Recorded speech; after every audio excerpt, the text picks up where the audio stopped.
So this presentation is about human sperm hyperactivation and how it's analyzed by CASA and its clinical utility. Sperm hyperactivation, HA to keep it short, is a concomitant to capacitation in all eutherian sperm. So eutherian mammals are placental mammals. It's characterized by high amplitude, high energy flagella beating patterns. It allows sperm to push their way through the zona pellucida. It's essential for fertilization both in vivo and in vitro. And in fact, one of the reasons that Bob Edwards didn't get success in his early IVF attempts with human sperm was that the culture medium he was using did not support capacitation and therefore did not support hyperactivation of human sperm very well. Failure of hyperactivation leads to and can predict IVF fertilization failure. But human sperm don't stay hyperactivated all the time. So on the left here is a long track that Sharon, my wife, plotted many years ago as part of her PhD work. And the first part where it's green is what was called forward progressive. Then we have this classic hyperactivated pattern. Then we have what's called a transition phase. Then it goes back to progressive. And so we thought we had these three phases, and sperm switched backwards and forwards between them.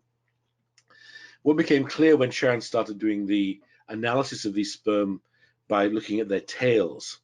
So the head is something that's tracked by CASA machines because it can be detected and followed, but hyperactivation is a tail phenomenon. So if you looked at these, in fact, there's not much difference in the tail beating patterns between what was thought to be transition and the classic hyperactivation. So what you see in the non-hyperactivated sperm is these longish wavelength but low amplitude waves, and it makes a sperm swimming in the standard type pattern. Hyperactivated sperm have much larger amplitude flagella beats in the proximal part of the tail. And so the wave is initiated, it develops, and there's a delay in propagation, so it allows it to get much bigger than it does in a non-hyperactivated sperm. So if this wave develops with a larger amplitude, it becomes much more propulsive for the sperm. Will obviously go much faster, it's got more energy, but also depending on how far it develops, the head may be pulled round to the side, and if it goes round past like 90 degrees compared to the direction of movement, then when the wave is propagated, it's propagated very, very quickly, about 1,000 microns a second down the sperm tail. If the head is pulled back beyond 90 degrees, then when the wave is propagated, the head is like flips, and you get a thrashing pattern, and you get the star spin pattern. If it's less than 90 degrees, then the sperm shows this slightly more progressive pattern. But the flagella beat is very similar between the two. It's just a question of just how far it got and where the head was pulled back to.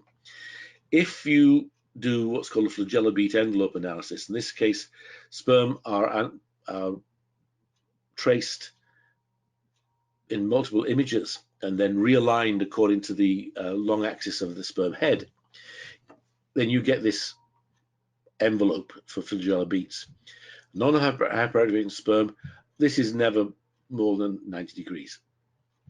If you're looking with hyperactivated sperm, it's almost always greater than 90 degrees, and it can actually get to 240 degrees. So that means actually the sperm tail can curve right up here if necessary. And in fact, this is an absolute distinction between the two of them. 90 degrees absolutely distinguishes between non-hyperactivated and hyperactivated human sperm. People say, well, it's a stupid pattern of motility. Why would the sperm want to be thrashing around on the spot? But when you think about it, these sperm are going to attach to a zona or attach to the cumulus and push their way through. This pattern of flagella beating generates more than 10 times the force required to break covalent bonds. So it's how the sperm get through the cumulus. It's how they penetrate the zona. When a sperm is penetrating the zona, yes, there's hyaluronidase to get through the cumulus perhaps, but certainly there's acrosin that will act upon the zona pellucida. But under normal fertilization, when you look at a fertilized egg and look at by the electron microscope and look at the zona, you might see a slit through the zona. You don't see a big dissolved hole, just a slit. So in fact, the sperm head pushes its way through a zona that is perhaps softened by the acrosin. So when you look at the flagellum envelope of a sperm whose head is attached into the or burying into the zona, you can see how it's clearly a very, very effective pattern of movement. And when we're trying to analyze these things by CASA, we immediately face the problem is that we track sperm heads. We don't analyze the flagellum. In this case, you can see that the HT IVOS CASA software is showing the proximal part of the tail, but humans can easily see that this is the entire pattern of the tail. It's a very high curvature wave, and when you look at the sperm moving along its track, you can see that sometimes it doubles back on itself because it's doing a localized thrash before it goes back in a slightly less thrashing pattern. With these sort criteria, we can very easily analyze hyperactivated sperm in large numbers. And this is just one field. All the purple tracks are hyperactivated. And this, although this is showing the head centroid tracks, this validation of hyperactivated versus non-hyperactivated was done based on populations of sperm that were initially identified by Sharon using flagella beat analysis.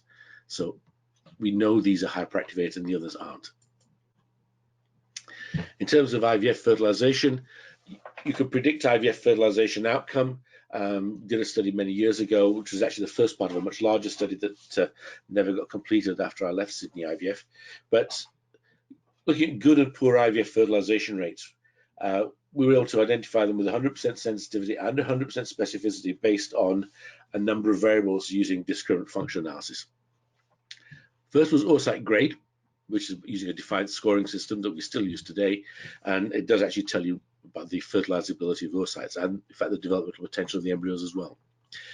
Sperm kinematics in washed sperm populations, especially the hyperactivation, a preparation yield from a density gradient, a little bit more information comes from kinematics in semen and sperm morphology, but not normal forms. That wasn't discriminating, but the TZI, the teratozosperma index, was. So with these pieces of information, you could classify a washed sperm sample as to whether it was going to achieve a good or poor fertilization rates in IVF. Another study that was done 30 years ago showed that if you've got less than 14% hyperactivation, it's indicative of needing to use high sperm numbers at IVF to keep your IVF fert rate up. And there's a study that's from only 25 years ago, using multiple regression against IVF fertilization rate in 50 cases. The important predictors was the percentage hyperactivation in the sperm population at 3 hours and a few of the kinematic characteristics, including progressive sperm motility. And back in the semen sample, percent motile, percent normal was discriminating here, but I would point out that this was using an older type of morphology assessment. So we know that hyperactivation is related to IVF fertilization rate. Its analysis depends on sperm kinematics. Now, kinematics is defined as the branch of mathematics that deals with the motion of objects in the abstract. In other words, how objects are moving without reference to force or mass. So it's essentially a time-based description of motion, as opposed to a causal explanation for that motion. So when we're looking at sperm movement characteristics, we're looking at time-varying geometric aspects of sperm motion, and these are distinct from calculations of mass and force. Classic type drawing of a centroid-based track with the dots being the centroid positions along the red path, which is the curvilinear path, which gives the curvilinear velocity. You then can draw a straight line between the first and last points and get the straight line path and straight line velocity. You can smooth the path by various means, and that gives you more of the average path of the sperm, and that's the green path here. Having defined that green path, you can then look at the magnitude of the lateral excursions of the head using constructs called risers, and these allow you to calculate the ALH. Now, ALH, because it originally started off as a concept based on analyzing tracks from photographs where we were measuring the whole track width, The convention in 1988, when the terminology was settled for these things, agreed that the ALH value would not be a classic amplitude, which would be half the wave. It would be the full track width. So it's 2 times a riser. And it's either the longest riser, which is the ALH max, or it could be the average of all the risers, which give ALH mean. The beat cross frequency is the number of times that the curvilinear path, the red path, crosses the average path or the green path per unit time, because each of these lateral digressions of the head is related to the initiation of a new flagellar beat.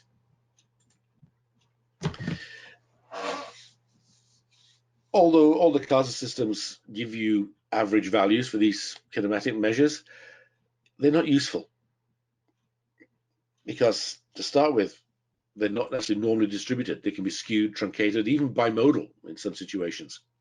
And the mean value isn't valid unless they're Gaussian distribution.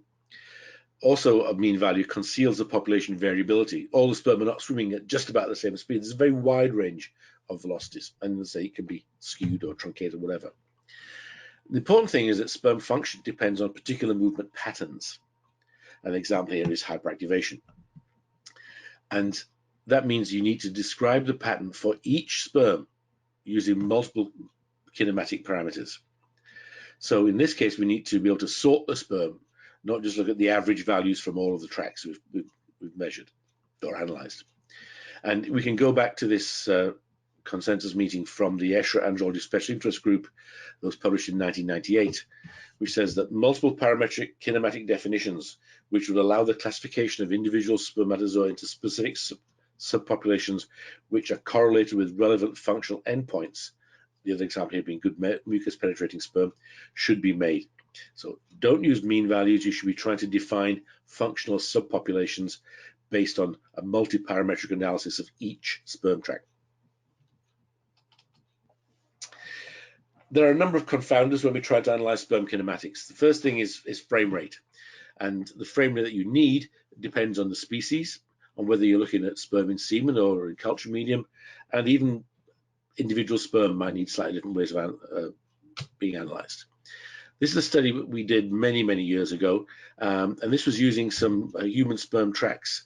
They were washed sperm, analyzed at 200 images a second using one of these old video systems from the NAC Corporation in Tokyo. So this is the original track at 200 hertz. Then by using a technique called plucking, whereby you take every second point, every third point, every fourth point, or every fifth point, or every sixth point, or every eighth point, or every 10th point, 20th or 40th point, you get a different frame rate. And you can see that the track stays essentially the same for this washed human sperm down to about every third point. But when you start going between 66.7 and 50 hertz, you're losing information. The track shape of the individual waves now starts to change. You see this wave here is perceived differently.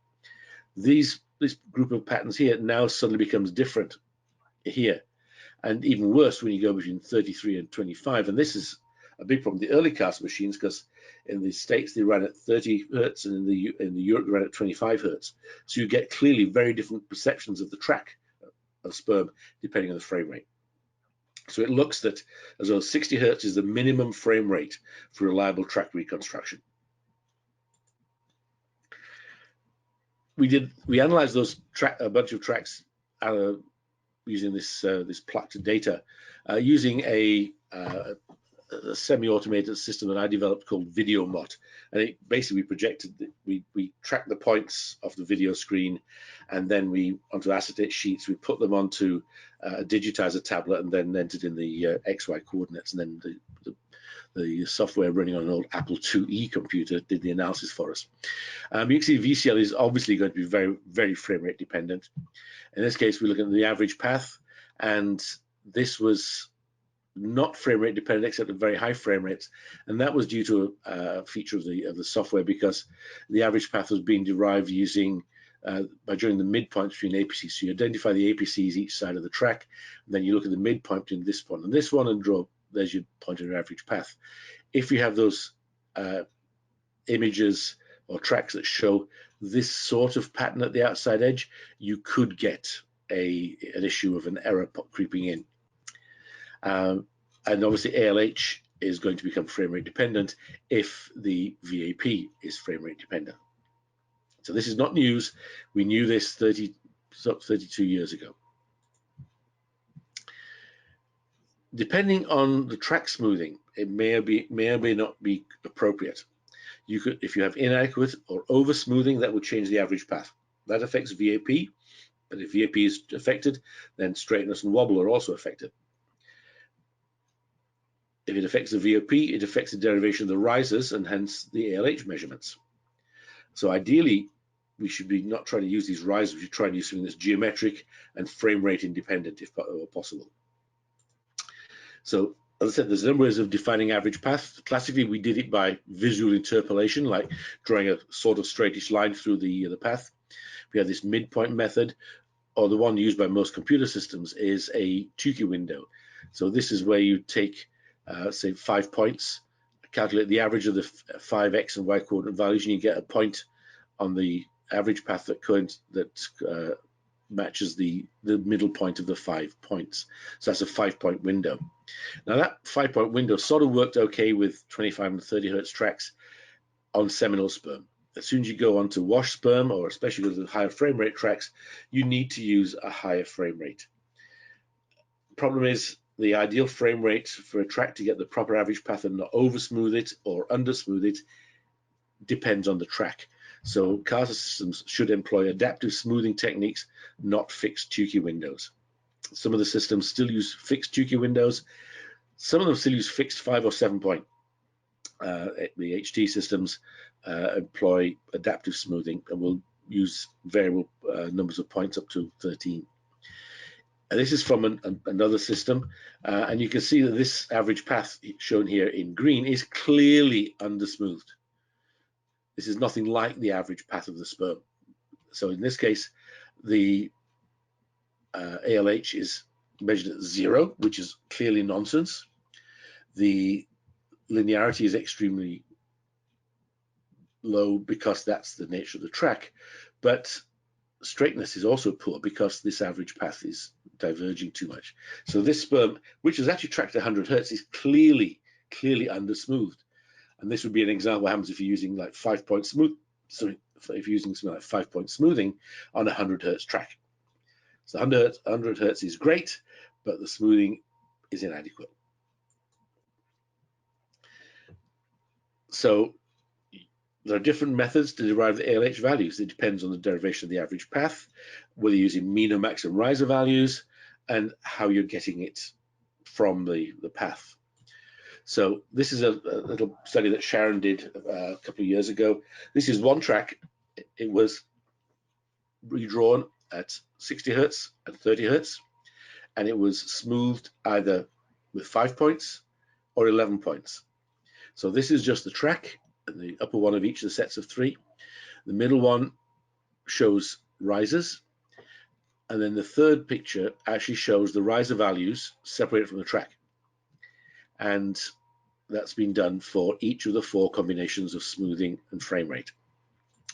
If these riser values are then taken and ordered from smallest to largest, you can see that at a 30 hertz track, there's a very large difference between the two when you superimpose them and then actually calculate the ALH values by comparison.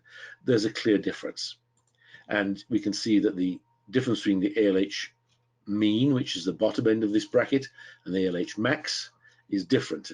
In fact, the ALH max from these values is actually, the max is the same as the mean for the other values, so they're clearly different. At 60 hertz, the difference is not quite so dramatic, but it still exists, although there is an overlap. So depending on how they're smoothed and the frame rate will clearly affect the ALH value that is reported for any individual track using these sorts of methods. So the CASA system you use will affect the kinematics that you get. And the issues I've just discussed mean that even at the same imaging frame rate, different CASA system software algorithms, especially those for average path derivation, will provide different kinematic values for many aspects of any given sperm tracks. VCL and VSL, and obviously therefore LIN, will be unaffected. But VAP, ALH, straightness and wobble perhaps also BSF, will be affected depending on the algorithms.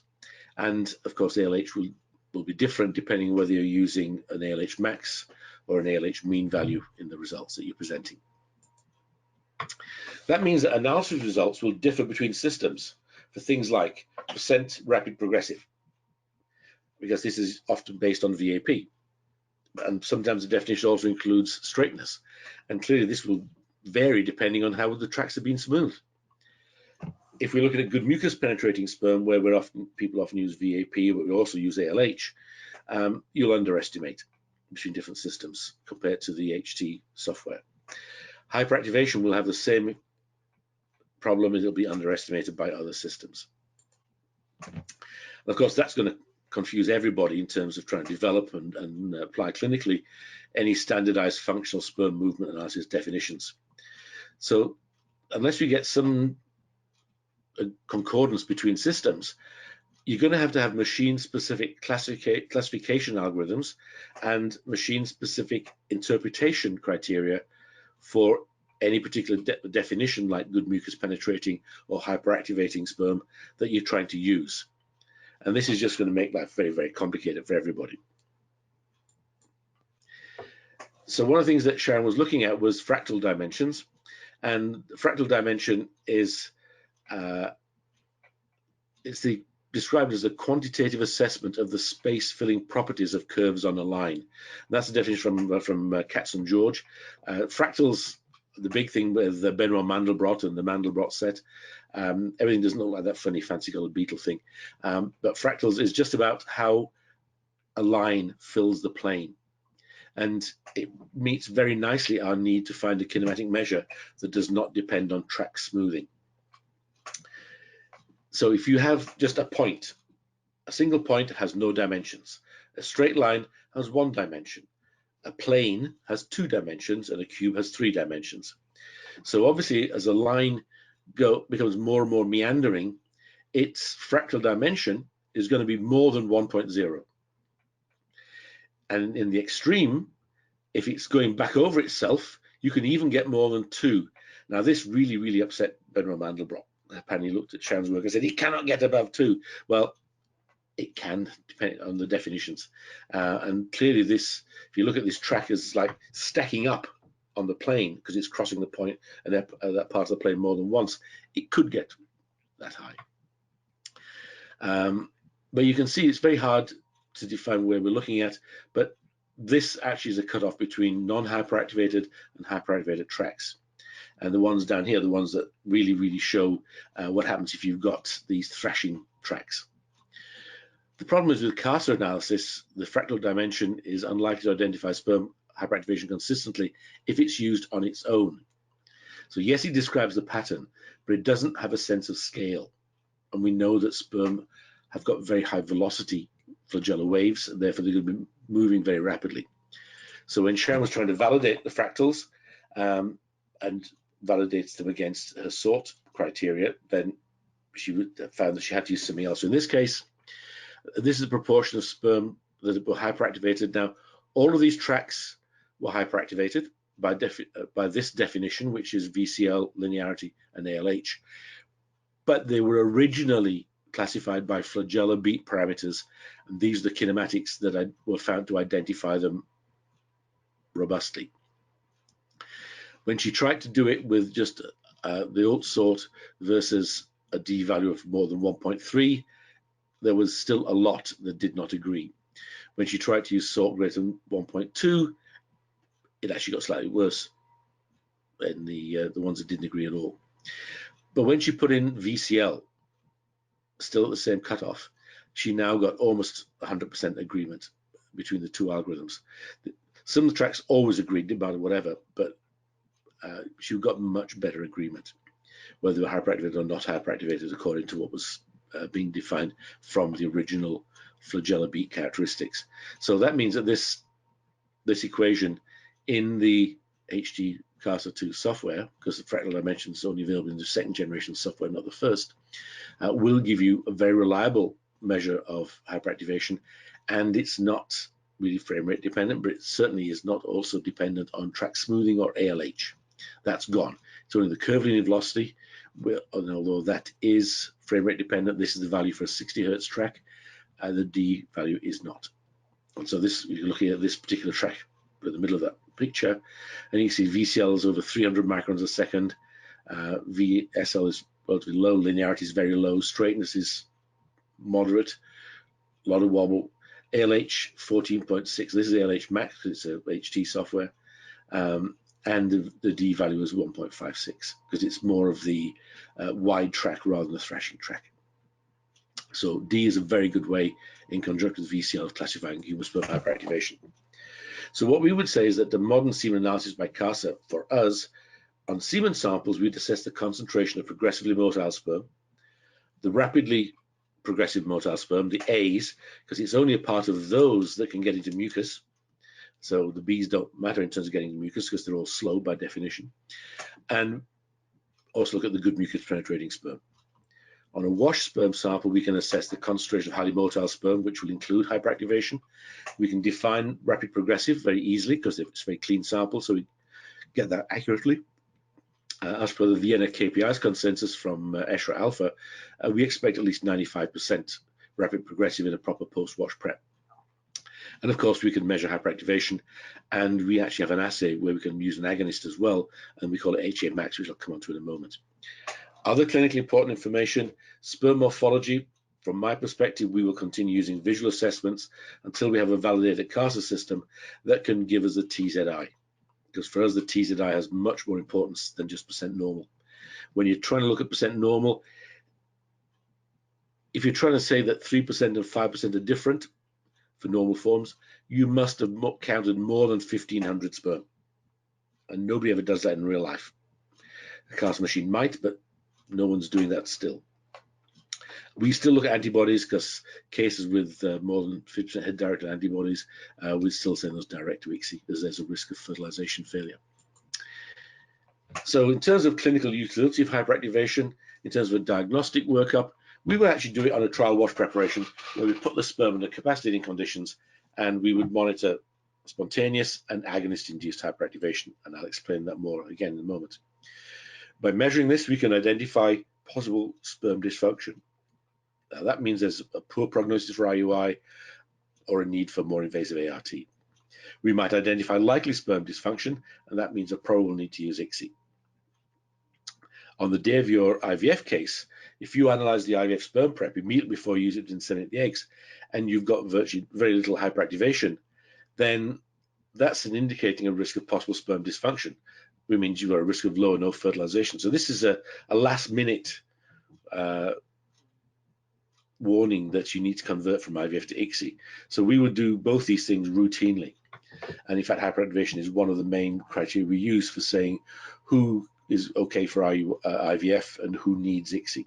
We try and use ICSI as little as possible.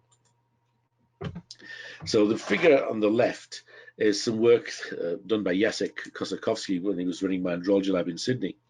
And this is a big experiment. This was measuring the hyperactivation over time in 25 men. And in fact, the study went on beyond 5 hours. And it went on to 24 hours, in fact. But this is just showing what happens. Some of the men, like the one here in red, start off low, go up high, stay high for a while, then start to go down. Others are always down low. Others take longer to come up and then crash. Some will start high and go along, but then just fade off slowly. Question is, when would you actually measure hyperactivation in any one of these men as a stand-up point to know what you're going to get? Because if they measure it here and he goes up to here, that's not a good value. If you measure it here and he goes down to here, you don't want to have waited too long to measure it. So in fact, this graph represents only a quarter of the experiment, because aliquots of the same sperm preps were incubated in parallel with either progesterone or pentoxifalin or both. And I should point out that all these studies used a high or normal albumin content, 30 mg per ml HSA. That's what's present in oviduct fluid in the peri-ovulatory periods. That's what sperm expect to see in their environment. So that's the conditions we use for the assay. What we found out was that if we used both agonists together, then at the 1 hour time point, we had hyperactivation that occurred in response to the agonist.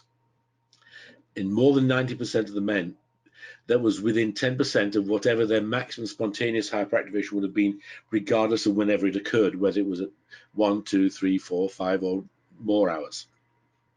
So that 1 hour agonist incubation is a great way of measuring it. And I say all these things were analyzed because this is old work. It was done with the old sort criteria, but obviously the new criteria will make it just more reliable. The problem is that in some men that have very high early hyperactivation, the agonist is just too strong and it sort of burns out the sperm. So if we see a situation where we have a low agonist and a high control, that's an indication of a man who is a fast capacitator.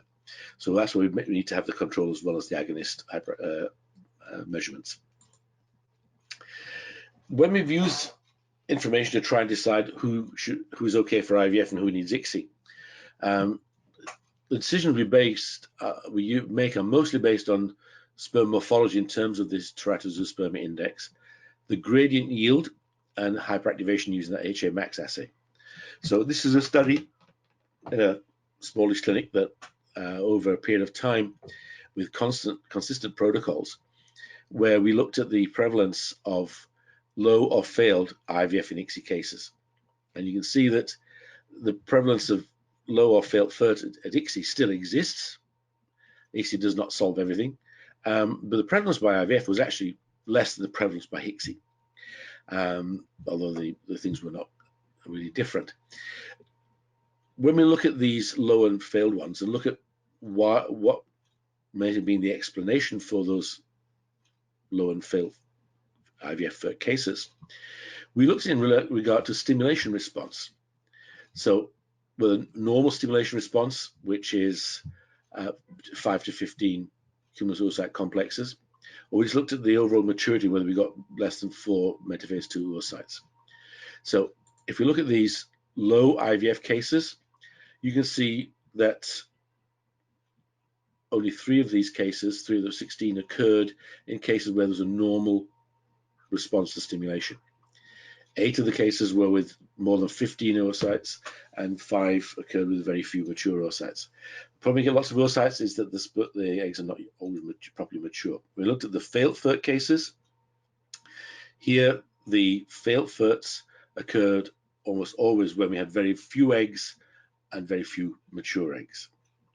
So in fact, most of our abnormal fertilization outcomes, even though there were very few of them, 83% of those outcomes occurred in cycles with abnormal stimulation responses.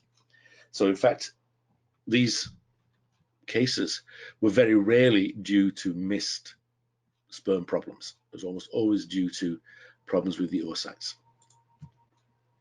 So take-home message from all this: human sperm hyperactivation has clinical utility in deciding the type of ART that is needed, but you must analyze it accurately.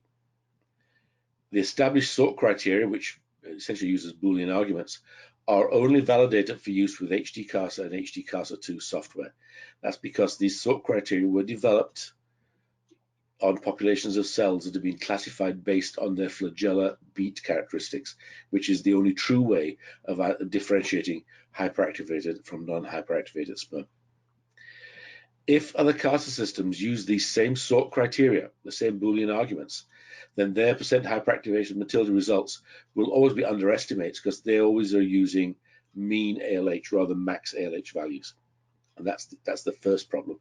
The other one is if their average paths are not smoothed adequately, and typically they are being undersmoothed at higher frame rates, they will also get underestimates because the ALH values will be very small.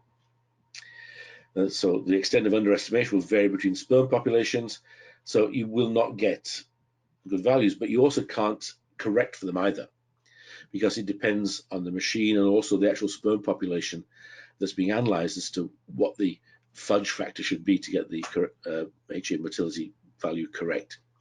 So that's one of the reasons why we stick with these particular machines, and we use this sort of sperm function tests every day in labs that we are closely involved with. Sometimes it's multiple labs, sometimes it's only the occasional lab. But this is a very powerful tool for identifying people who are safe to do with IVF in terms of sperm function, and the ones who need ICSI, regardless of how many normal forms or whatever else they've got. We've identified that if those sperm can't hyperactivate, there is a problem. So that's the end of this talk, and if anybody's got any questions, they can always email me more questions. It's a slightly complex field, but we need to start using CASA in an intelligent way and not just churning out numbers that we can obtain. We need to be looking at sperm function rather than just descriptions.